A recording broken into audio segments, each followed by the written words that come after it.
So,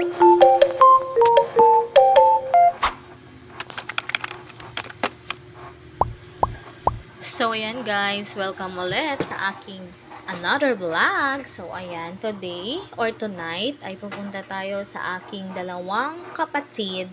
Tayo po ay bibisita sa kanila. Ayan, so wala silang kaalam. Ay, actually may alam yung pangatlo kong kapatid. Pero yung pangalawang kapatid ko walang alam kasi ang sabi ng kapatid ko, wag na lang daw sabihin. And yes, so ayan nga, pagkagaling ng work naming dalawa ay pumunta na po kami doon sa kanila. Sila po ay nasa kabilang barangay. Ayan. So, ayan. Let's go, guys. Super gabi na po ito kasi mag-8 o'clock na po ito ng gabi. At yes, may ihahatid lang po kami. Kaya, bumiyahin na po kami agad. So, ayan nga, guys.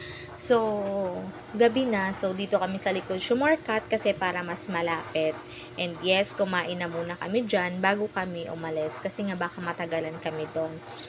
And ayun nga, kinakabahan ako kasi baka mamaya tulog na yung mga kapatid ko, hindi na namin maabutan. Pero sabi naman nung isa kong kapatid, hindi sila matutulog. Ayan. So, ayun nga po pala, nakamotor kami. Ayan. Buti na lang talaga nandyan ang aming clicky. Ayan. So, rides lang po kami papunta dyan. Sa malapit lang muna kasi bawal pa sa malayo. So, ayan, nandiyan na kami sa likod ng subdivision namin at malapit na kami sa gate papasok sa amin. So, ayan. So, ang dala ko nga lang pala ngayon ay yung gusto nilang pasalubong na soda or fruity and yung spaghetti at yung puto cheese na ginawa ko nga po dahil pinuntahan po ako ng aking best friend. So, ayan. Malapit na nga po pala tayo. Ayan, papasok na tayo sa amin, ay sa gate nila. Ayan. Amin ako ng amin, hindi na nga pala ako nakatira dyan. Ano ba yan? Naka-color key.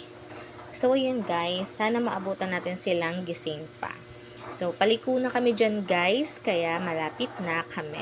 So, ayan guys, hindi ko na mavivideo yung pinaka-full kasi nga guys, nagsimula na ang mga chika-chika namin. At ayan nga guys, nasa pintuan na nila kami at wala pa rin bumababa. Hindi naman pwedeng bumusina kasi baka tulog na sa baba si Uncle. So, inaantay ko silang bumaba dahil alam naman nila na nandyan na kami at baka naman narinig nila yung motor. So, ayan guys, pababa na ang aking kapatid siya, nararamdaman ko na.